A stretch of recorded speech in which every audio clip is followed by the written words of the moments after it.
ఓ అష్టక, నేనిప్పుడు కూడా భ్రమలో పడి మోహితుణ్ణి కాలేదు. నేనెప్పుడూ కాలేదు. నా మనస్సులో ఎప్పుడూ సంతాపం లేదు. దాతా యథా మాం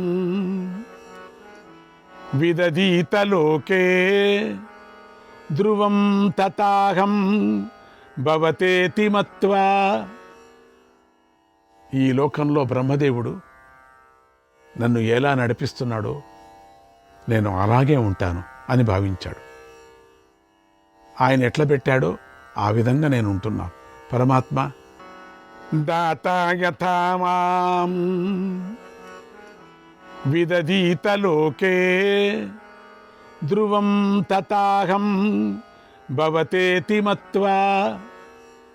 నువ్వు ఎట్లా పెడుతున్నావు అట్లుండా. ఓ మహాత్మా, చెమట నుండి పుట్టే పేలు మొదలైన స్వేదజాలంతా ఉన్నాయి. గ్రుడ్లు నుండి పుట్టే పక్షులు మొదలైన అండజాలు, స్వేదజాలు అంటే చెమట నుంచి పుట్టేటువంటివి. కొన్ని చెమట నుంచి పురుగులు పుడుతూ ఉంటాయి. మనం అనుకోవచ్చు, ఎక్కడి నుంచి వచ్చింది పేను? చెమట నుంచే పుడుతుందట. మనం అనుకుంటాం వేరేవాడు ఆ పిల్ల దగ్గర కూర్చున్నాను మనకు వచ్చింది పేను అని. అది కూడా అవుతుంది. ఎక్కువ పెయిన్లు అయితే పారుకొని వస్తూ ఉంటాయి, అది వేరే. కానీ ఇక్కడే పుడతాయి. చెమట నుండి పుట్టేటువంటి పేలు మొదలైన స్వేదజాలు, ఇవన్నీ స్వేదజాలు అంటారు. స్వేదజాలు. గ్రుడ్లు నుండి పుట్టేటువంటి పక్షులు మొదలైనటువంటి అండజాలు. భూమిని ఛేదించుకొని వచ్చేటువంటి చెట్లు, లతలు మొదలైన ఉద్భిజాలు. సర్పాలు, క్రిములు, పురుగులు, చేపలు, రాళ్ళు, గడ్డి, కర్రలు ఇవన్నీ కూడా పురాకృత కర్మలను అనుభవించి నశించిన తరువాత వాటి స్వభావాన్ని, మూలతత్వాన్ని పొందుతాయి. ఇప్పుడు సమస్త జీవులు అని మనం అంటున్నాం కదా ప్రపంచంలో. అండజాలు, స్వేదజాలు, మరి ఇవన్నీ కూడా ఈ చెట్లు, రాళ్ళు, గుడ్డలు ఇవన్నీ ఏమి ఉన్నాయో, గుట్టలు, ఇవన్నీ తన కర్మానుసారంగా అనుభవించి మొత్తానికి ఒక్క చోట చేరుకుంటున్నాయి. ఇవంతా కూడా ఇవన్నీ కూడా ప్రారబ్ధం పూర్తి కాగానే సహజ రూపాన్ని పొందుతాయి. ఇవన్నీ రూపాలు ఉన్నాయి దీంట్లకు. చెట్లు కదులుతాయి, చెట్లు మాట్లాడతాయి, పర్వతాలు కదులుతాయి, పర్వతాలు మాట్లాడతాయి. ఎన్నో కథలు విన్నాం మనం. అందుకని ఇవంతా పూర్వకర్మ వాసన ప్రకారంగా అన్నీ అయ్యాయి. అయిన తర్వాత స్వస్థానానికి అన్నీ వెళ్ళిపోతున్నాయి. అందువల్ల అశాశ్వతమైనటువంటి సుఖదుఖాల స్వరూపం తెలిసిన నేను దేనికీ చింతించలేదు. ఏం చేయాలి, ఏమి చేసి బాధపడకుండా ఉండాలి అనే చింతలు విడిచిపెట్టాను. ఏం చేస్తే అటువంటి చింతనే నాకొద్దును విడిచిపెట్టా. ఎంతో జాగ్రత్తగా ప్రవర్తించి శోక సంతాపాలను విడిచిపెట్టాను నేను. దుఃఖం చేత కుంగిపోకూడదు, సుఖం చేత పొంగిపోకూడదు. ధీరుడు ఈ రెండింటి యందు సమానంగా ఉండాలి. వివేక బుద్ధితో దైవం బలీయమని గ్రహించి మనుష్యుడు ఈ లోకంలో దేనియందు చిక్కకూడదు అన్నాడు యయాతి. యయాతిది ఎంత అద్భుతమైనటువంటి అష్టకుడికి బోధించినటువంటి నీతి.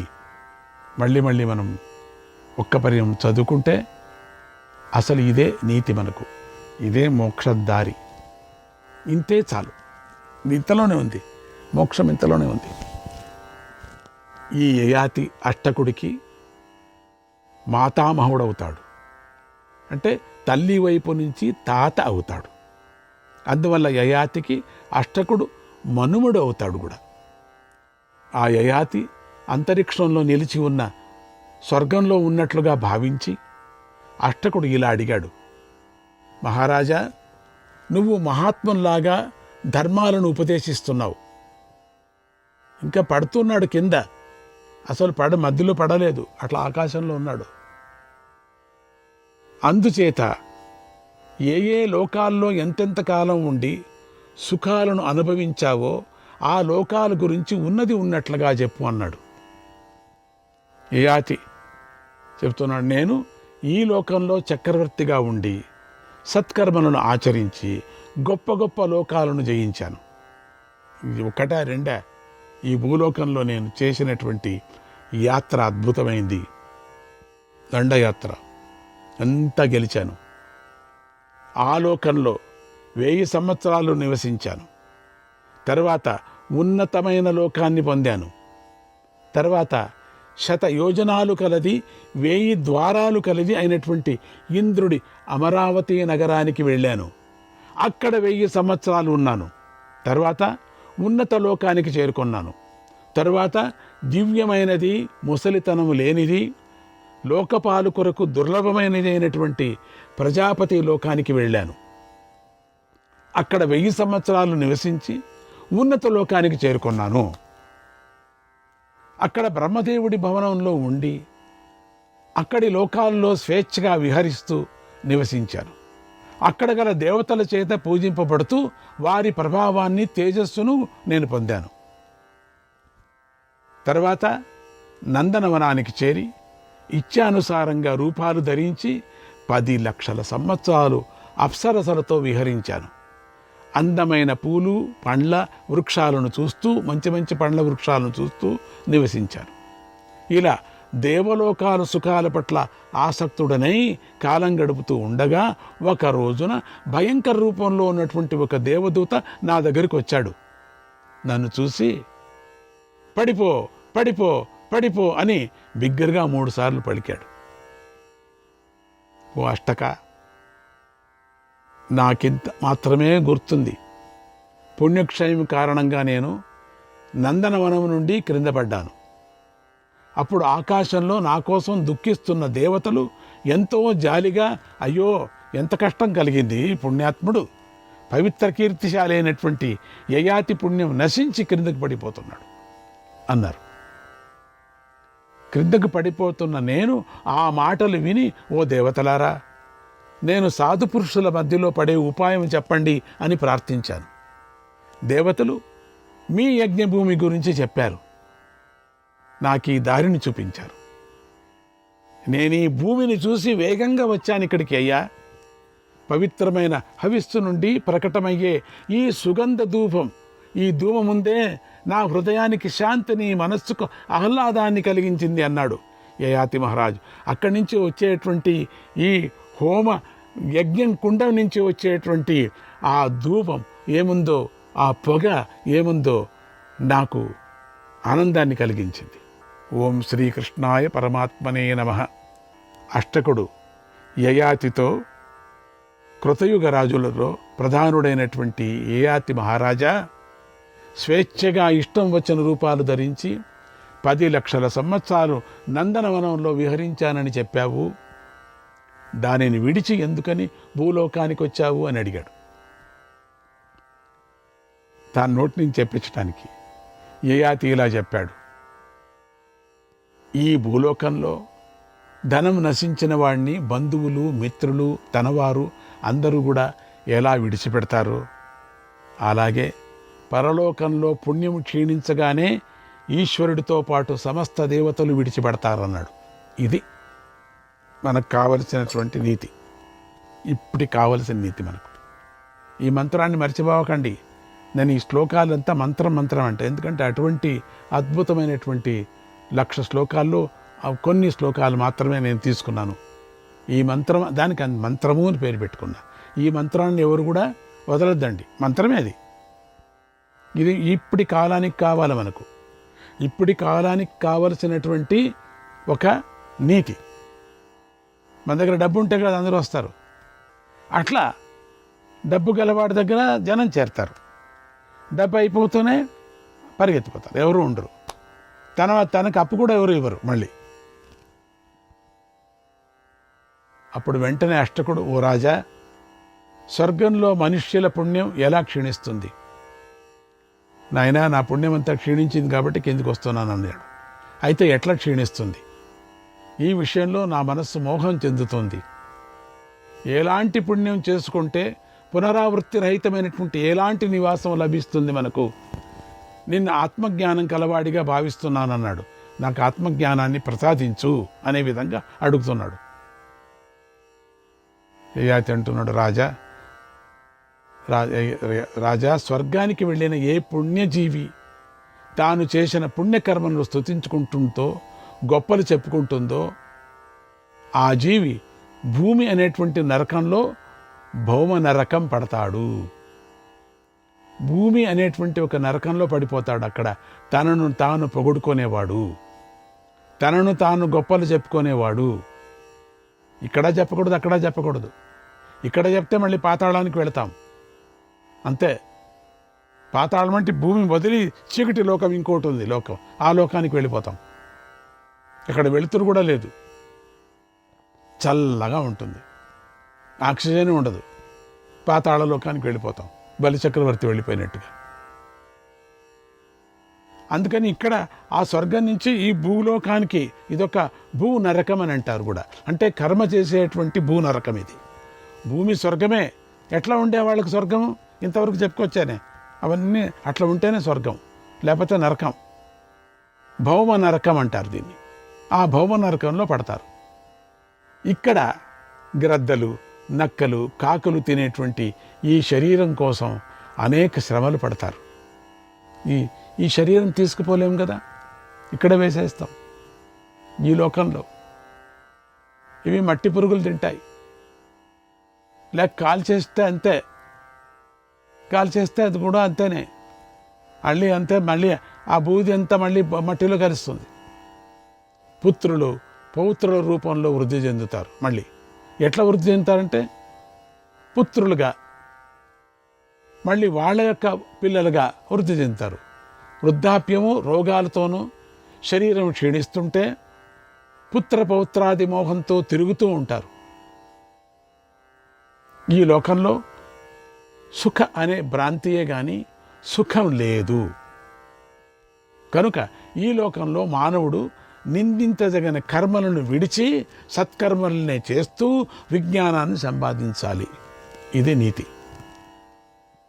ఆత్మస్తుతి, పరనింద రెండూ ప్రమాదానికి కారణాలు. ఆత్మస్తుతిని చేసుకోకూడదు, ఇంకొకరు నింద చేయకూడదు. ఇది విషయం. ఇంకేం కావాలో అడుగు, చెప్తానన్నాడు. అంతా తన జీవితమే చెప్పుకున్నాడు యయాతి.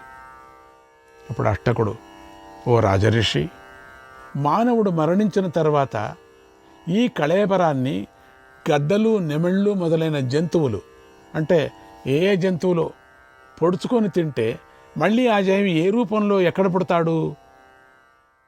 నేను ఇంతవరకు భౌమ నరకం అనే పేరే వినలేదు. ఇదంతా నాకు ఆశ్చర్యంగా ఉంది, దయచేసి పూర్తిగా చెప్పు అని అడిగాడు. అప్పుడు యయాతి అంటున్న, నాయన, పుట్టుట పెరుగుట అనే లక్షణం గల ఈ శరీరాన్ని ధరించి తల్లి గర్భం నుండి బయటపడిన తర్వాత కర్మబద్ధుడై కర్మలు చేస్తూ జీవులందరి సమక్షంలోనూ తిరుగుతూ ఉండటమే భౌమ నరకం అంటారు. అంటే పుట్టిన తర్వాత మనం తిరుగుతున్నామే కష్టపడి, మళ్ళీ పుట్టడం, మళ్ళీ గిట్టడం, మళ్ళీ పుట్టడం, మళ్ళీ గిట్టడం అనేటువంటిది ఒకటి చక్రంలో చిక్కుకొని తిరుగుతున్నామే, దీనే భౌమ నరకం అంటారు. ఈ భౌమ నరకంలో పడగానే లెక్కలేనన్ని సంవత్సరాలు వ్యర్థంగా గడిచిపోతూ ఉంటాయి. అజ్ఞానంతో పుడుతూనే ఉన్నాం, మళ్ళీ పోయింది. ఈ జీవితం అంతా మళ్ళీ పోయింది. మళ్ళీ ఇంకొక జీవితం, అది కూడా పోతుంది. అందుకని జీవితం ఎప్పుడు జాగ్రత్త పడటానికి అవకాశం దొరికిందో పట్టేసుకోవాలి, మనం వదిలేస్తాం. కొంచెం ఇంకేం భగవద్గీత కంఠపాఠం అయిపోయింది, ఇంకా మనకు వచ్చేస్తున్నది అనే సమయంలో వదిలేస్తున్నాం మనం. ఇదే భౌమ నరకం అంటే. పట్టేసుకోవాలా, ఇంకా స్వామి కృప కలుగుతుంది అనేటప్పుడే వదిలేస్తున్నాం మనం అన్నీ. ఇప్పుడు మా భాగవతం వింటున్నాం, ఇదొక మనస్సు బాగా వచ్చేసింది, మనసుకి అతకపోతూ ఉన్నది, మనసుకు కావాలా, తెలుసుకోవాలి మనం. ఎందుకంటే మహాభారతం అంటే నీతులతో సంబంధించినటువంటిది, మనకు కావాలి ఈ ప్రపంచానికి. ఈ మనస్సును ఇప్పుడు దీంట్లో ఫిక్స్ చేసేసుకోవాలి మనం, ఇప్పుడే పట్టేసుకోవాలి, ఈ జన్మలోనే పట్టుకోవాలి. మళ్ళీ ఇది పోయిందని తర్వాత మళ్ళీ ఇంకొక జన్మ ఎత్తుతూ ఉండాలి అంతే. ఇంకొక జన్మ నాకు వద్దంటే ఎవరు రబ్బసొమ్ము, నీకు వెళ్ళాల్సిందే, తీసుకోవాల్సిందే. ఏం చేసినా అయ్యలేదు, నువ్వే కారణం, ఎవరూ కారణం కాదు. నువ్వే పాపం మానసికంగా పాపం చేస్తున్నావు, దైహికంగా పాపం చేస్తున్నావు, ఇంద్రియాలతో పాపం చేస్తున్నావు, మనస్సుతో. దొరికినటువంటిది నువ్వు గంగ దగ్గరికి వెళతాం అంత దూరం, చలి నమ శివాయ అంతే, పోయింది. గంగ దగ్గరికి వెళ్ళినవాడు ప్రాణం పోతే పోతుందని ఒక్క ములుగు ములగాల, అంతే కదా. ఒక్క పారి ములిగితే మూడో ములుగు అదంతకదే ములుగుతాం మనము. మూలుక్కొని ఇట్లా అనుకొని వెచ్చగా ఉన్నప్పుడు వెచ్చగానే ఉండాలనిపిస్తుంది. చలిలో ఉంటే చలిలోనే కాస్త అభ్యాసం అయిపోతుంది. ఏమవుతుంది, ఒక్కపారి ములిగితే అది అక్కడే వచ్చింది మనం చేసే తప్పు. అప్పుడే పట్టుకోవాలి మనం. ఆ భాగ్యం కొంచెంలో పోగొట్టుకుంటున్నాం మనం అంతా, చాలా కొంచెంలో. ఈ భౌమ నరకంలో పడగానే లెక్కలేనన్ని సంవత్సరాలు వ్యర్థంగా గడిచిపోతూ ఉంటాయి. సంవత్సరాలంటే జీవం పుట్టక చావటం అనేటువంటిది కూడా. జీవి మాత్రం ఈ కాలాన్ని గుర్తించడు. ఎందరో జీవులు స్వర్గంలో 60,000 సంవత్సరాలు ఉంటారు, మరికొందరు 80,000 సంవత్సరాలు ఉంటారు. వారి భోగానుభవం పూర్తి కాగానే ఈ భౌమ అనే ఈ భూమి మీద నరకంలో పడతారు. అంత మంచి స్వర్గాన్ని అనుభవించి భూమిలో పడితే నరకమే కదా ఇది. దానికి దీనికి పోలిస్తే ఇది నరకమే. పాతాళానికి దీనికి పోలిస్తే ఈ భూమి స్వర్గము. మనము కష్టం వచ్చిందనుకోండి, మనకన్నా ఎక్కువ కష్టపడే వాళ్ళని చూసి సమాధానం తెచ్చుకోవాలి మనం. అంతేగాని మనకన్నా ఎక్కువగా డబ్బు ఉండేవాడిని చూసి కుళ్ళు పడకూడదు మనం. వాడు చూడు సుఖంగా ఉన్నాడు, వాడు ఏం చేయటంలే, వాళ్ళు ఏం పూజ చేయరు, వాళ్ళేం స్వామీజీ దగ్గరికి వెళ్ళరు, ఏమీ లేదు, చూడండి వాళ్ళు ఎంత బాగున్నారు అని వాళ్ళని పడి కక్కుర్తి పడితే వాళ్ళ పాపమంతా నీకు వస్తుంది తెలుసా. నిన్ను చూసి నీ లెవెల్ చూసుకొని, నేను ఆ లెవెల్లో ఉంటే, నేను స్వామీజీ నాకు ఈ లెవెల్ తీసుకొచ్చి పెట్టారంటే నేను ఎక్కడ ఉన్నా నేనప్పుడు అది జ్ఞాపకం చేసుకో. నువ్వు ఏ సమయంలో ఏం చేస్తూ ఉంటివి, నువ్వు ఈ లెవెల్లో వచ్చి స్వామీజీ దగ్గర కూర్చొని ఈరోజు మహాభారతం వింటున్నావంటే నీ లెవెల్ ఏమిగా ఉన్నావు ఇప్పుడు నువ్వు. అంతకన్నా భాగ్యంకి ఇది స్వర్గం. ఇంతటితో నువ్వు ఆనందపడాలి, కానీ ఇంతకన్నా ఎక్కువ వాళ్ళు అట్లున్నారు అంటే కుళ్ళు పడి పైకి ఎక్కలేవయ్యా నువ్వు. సంతోషపడి గోవింద గోవింద గోవింద అని అంటుంటే మనకు తెలియకనే అట్లా కొండను ఎక్కేసిపోతూ ఉంటాం. గోవింద గోవింద ఎక్కిపోతావు. శ్రీకృష్ణాయ పరమాత్మనే నమః.